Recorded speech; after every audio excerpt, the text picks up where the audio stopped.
نن په بین الاقوامي سطح باندې د پاکستان ساک ته په کوم نظر ګورئ؟ بسم الله الرحمن الرحیم. الف خان نور یره زه خو چې کوم دی داد ورکومه خپل ملک له پاکستان له چې کومه د نن نه 4-5 میاشتې مخکې او 100 کاله ورپسې لاړ شه چې د پاکستان پوزیشن انټرنیشنلی په کوم ځای کې ولاړو نو په هغې کې په هغه پوزیشن کې او په دې پوزیشن کې د ځمکې اسمان فرق دی چې د پاکستان یو کس په انټرنیشنلی چرته تله یا چرته سفر به یې کو انټرنیشنلی نو چې پاسپورټ په پاکستاني ور مخکې کړو پاکستاني ته به د خپل پاکستان حیثیت پته ولګېده چې زما پاکستان کم ځای کې ولاړ دی پوزیشن یې ښه نو الف خان اروره. اوس چې تاسو وګورئ نو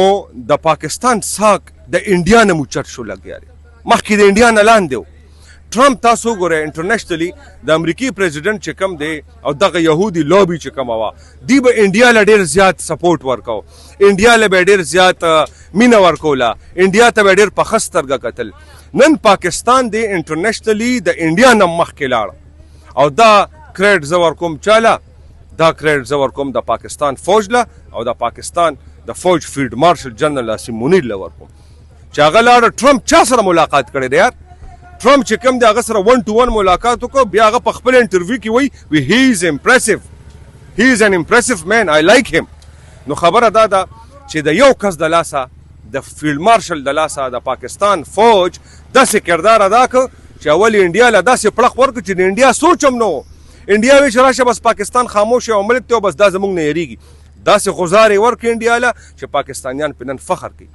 انډیا ته هم پته ولګی چې بھئی پاکستان چیرونه باندې داسې چل در سره کوي. نن تاسو وګورئ د هغې ټول د هغې میډیا لګیا د هغې ټول دروغ چې کم دی نو رښتیا کړل دروغ یې ختم کړل. دوی وایي یو رافیل جیټ غورځېدلی هغې ورته یې 4 غورځېدلي 256 کسان مړه دي دلته هغه ځای کې دونه بند کړی دونه ځای پاکستان فوج قبضه کو کیپچر یې کو وایغشتو. نو دا کریډ چاله دا د پاکستان فوج له او چې کم دی د فیلډ مارشل له چې بھئی داسې جرنیل مونږ له خدای راکړی دی چې هغه نن پاکستان سطح اوچته کړه.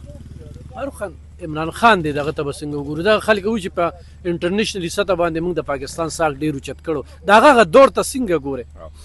عزتمنده وروره الف خانه د عمران خان چې کوم دی نو د هغه ساک اډوم د پاکستان ساک یې نه اوچت کړی بس اوورسیز له یو ناره ورکړې وه ټیک شوه اوورسیز دپاره دا اوورسیز دپاره هلته نو اوورسیز و هلته دا خبره دغه کړې وه چې عمران خان هېڅ یې نه وکړو. هغه څه کړو هغه پاکستان له کړي سو دا اوس چې څو شو دا هغه کړي چېرته هغه هم پرایم منسټر و که نه هغه وخت کې خو هم جرنل باجوا و که نه نو دې وخت کې ولي شو هغه وخت کې خو هم خبرې روانې وې ټینشن روان و انډیا سره خو هغه وخت نه هم ټینشن روان و خو دا دې وخت کې چې کم کار وشو نو داسې سټراتیجي یې استعمال کړه داسې سټراتیجي چې زه وایم چې یاره دا بس یو مختلف سټراتیجي وه او اوس چې نن سبا انټرنیشنلی د پاکستان کوم نوم راغې د پاکستان پاسپورټ ته کوم عزت ملو شو پاکستاني ته کوم عزت ملو شو نو دا مخکې نو ملو شو.